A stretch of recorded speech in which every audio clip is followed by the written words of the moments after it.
Today I'm activating Strawberry Mountain, which if I succeed, this is also going to be another first time activation. And this one I have a hard time believing, or this one surprises me that it hasn't been activated yet, because this is a, I mean, it's a relatively known trailhead. It's very well known to me, and I'll show you why. Looking at the tread here, you can see mountain bike tracks all along the trail, and that's because this is a very, very popular mountain biking destination. In fact, I just saw the Trans-Cascadia shuttle van leaving as I was arriving. Okay, this trail starts at 4,800 feet elevation. I think Strawberry Mountain is like 5,700 feet. So you're only looking at 900 feet of gain.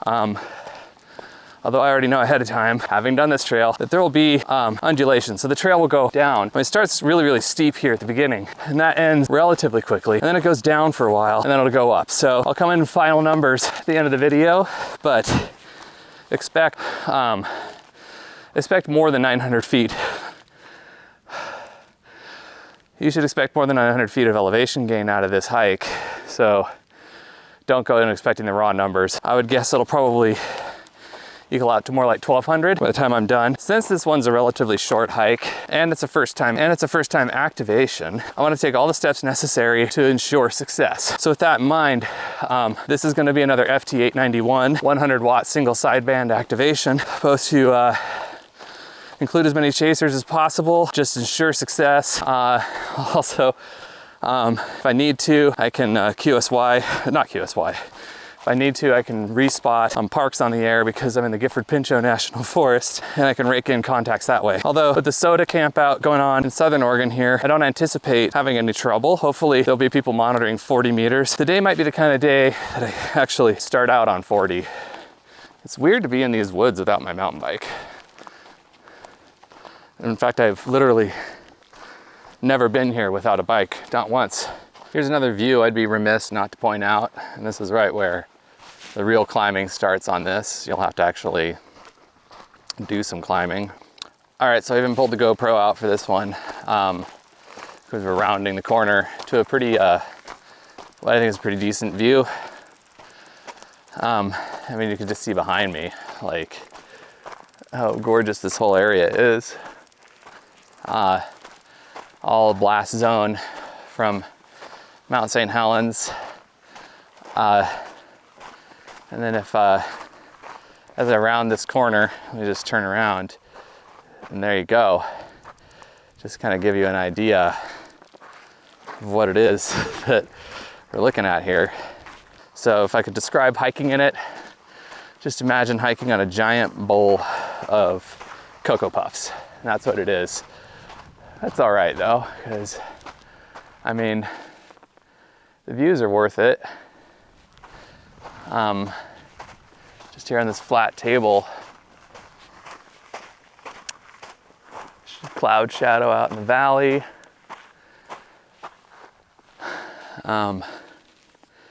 Man, it's just hard to describe this. It is what it is, right?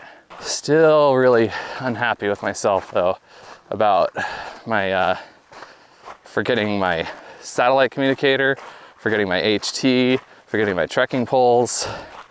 I mean, I got really paranoid, so I just checked my pack and made sure that I do have a battery, an FT-891, an antenna mast, an antenna to go on that mast, a matching transformer, a cable to hook those things up. I do have all of those things, so, you know, I think I'll be able to activate. It just feels like the kind of day that I would probably, you know, if I'm gonna end up accidentally at a activation zone without the things I need to activate, this would be the day to have it happen. You know, unless something drastic changes, this is gonna be a heck of a lot easier than Vance and Peak was. At various intervals, you can see Adams, Helens, Hood, and Rainier and the Goat Rocks from this hike. I'm back into the woods. I have been for a ways and a little bit of climbing, and SOTA Goat says there's probably about 500 feet of vertical elevation and around 3,000 linear feet to the summit.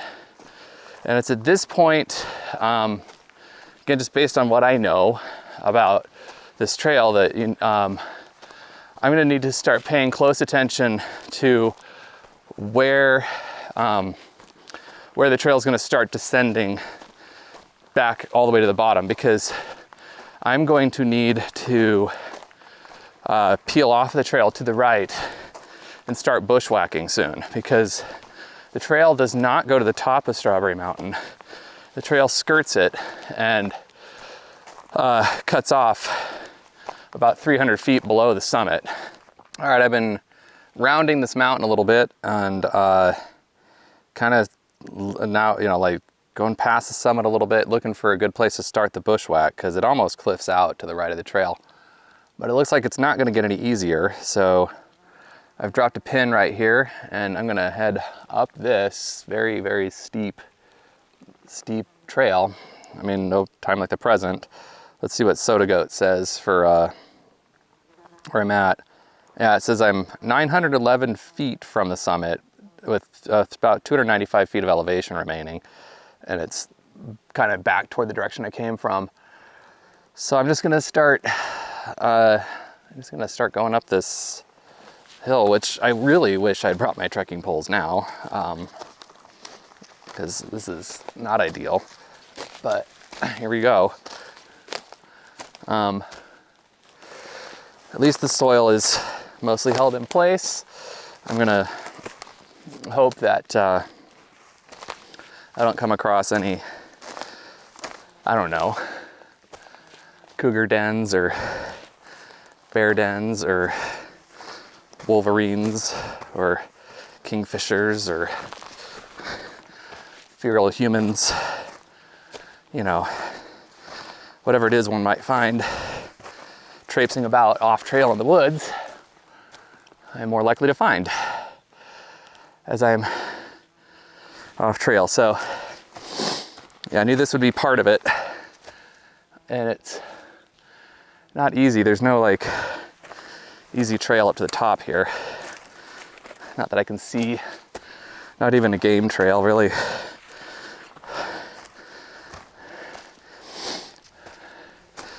Tried side hilling, that's not really helping. So, you know, I'm probably gonna need to turn off the GoPro and actually focus on what I'm doing here. Otherwise, you're gonna get really good footage of me biting the dust. I mean, it's not the whacking kind of bushwhacking yet, at least. It's all fairly sparse underbrush. So that's good. I will revisit this. I'll come bring, how about this? I will get back to you if conditions change drastically. But as of this moment, the bushwhacking is not so bad. So I will see you at the top. Okay, I've made it. I am at the top of Strawberry Mountain. And there's just like a little kind of partial exposure here, and there's cliffs and stuff. So, but yeah, it's here. There's also, this is a sunny spot, and my experience in the woods has always been that sunny spots, for whatever reason, also have a lot of flying insects, some of which are probably biting insects, but those look like biting flies to me. But I'm wearing a lot of bug repellent. So I'm set up. I have the weirdest antenna setup I've ever had, but I just made a Parks on the Air contact with somebody, so that's pretty cool. So when I turned it on, there was somebody on that frequency, which is awesome, because like now I know that the bands are somewhat open. Okay, I'm gonna go 7235. Summit to summit, go ahead. November Romeo 7 Yankee QSO. You're nice and strong. Joseph 5-5 down to Whiskey 7 Oscar, Charlie 036. I got Whiskey 7 Oscar, Charlie 036. Is that correct? Roger. All right. And do you need my summit code? I got it from your spot. All right, perfect. Well, thanks for chasing. How's the SOTA party going? It's been good times. I've gotten a bunch of 2 meters and a handful of HFs down to the camp out as well. It feels like it's the next round of peaks kind of starting now or soonish for the afternoon, so hopefully things pick up again real soon here. Awesome possum, great to hear it. Well, thanks for helping out with my first the first activation of this summit, and yeah, I guess I'll just keep going, and good luck with the summits down there. Awesome, and congrats, and 73, thanks for the contact at R71. Thanks at 73, Kilo Delta 7, Quebec Oscar Whiskey, CQ Soda. Activation successful, I am done. That was 22 minutes, not bad. So looking at my phone here, I've got 11 entries, so that's 11 QSOs on HF. I started out on 40 meters and I could have activated on just 40. I got 4 QSOs on 40 meters and a summit to summit, which is great with summit to summit with one of the people that's down at the SOTA camp out down in Southern Oregon. And then I got the rest of the QSOs on 20 meters, including one that was from Parks on the Air. I want to show you this antenna setup because it's insane. It took me forever to get this set up. So that took most of the time up here, probably like a half an hour. So like way down in here, here in the trees, because there's just not enough space at this summit. That's the big issue. I just hardly had any space to do anything. So I've got my matching unit / wire winder way down in the trees here, and then the wires coming out. Fortunately, most of your radiation happens in the apex of your wire, so it's not a huge deal. Oh my gosh, that's a big poop. I wonder what that is. Anyway, anyhow, so having the ends close to the ground isn't as big of a deal, but yeah, the wire comes all the way up here. I have my carbon fiber mast sort of propped up on the ground there. I've got a third guy point here. It's just kind of leaning against itself. I'm a good distance away from that tree, actually. It's not as close as it looks. And then the funny part here is coming back down the other side of my 40-meter leg. It goes down, kind of ran into that tree there, but I had to like climb down this cliff and just sort of tie it off to a tree way down there in the woods. I mean, that's probably like 20 feet below me because there's not 20 meters of horizontal distance to get a good wire antenna up on the summit. So that's sort of part of the fun of summits on the air, right? Is setting up your antenna on the summit. But 11 QSOs, so this summit's activated now, which is great. First activation, so that's my first activation, which is not doing bad. The radio is sitting over here. I kind of had to put a shade over it. It was getting really hot. The fans were cranked up because it was just sitting in the sun. There is bushwhacking that involved in getting down from this summit, but really, I mean, not bad at all. I'm pleased with this. I really wish I had brought my 2-meter radio with me.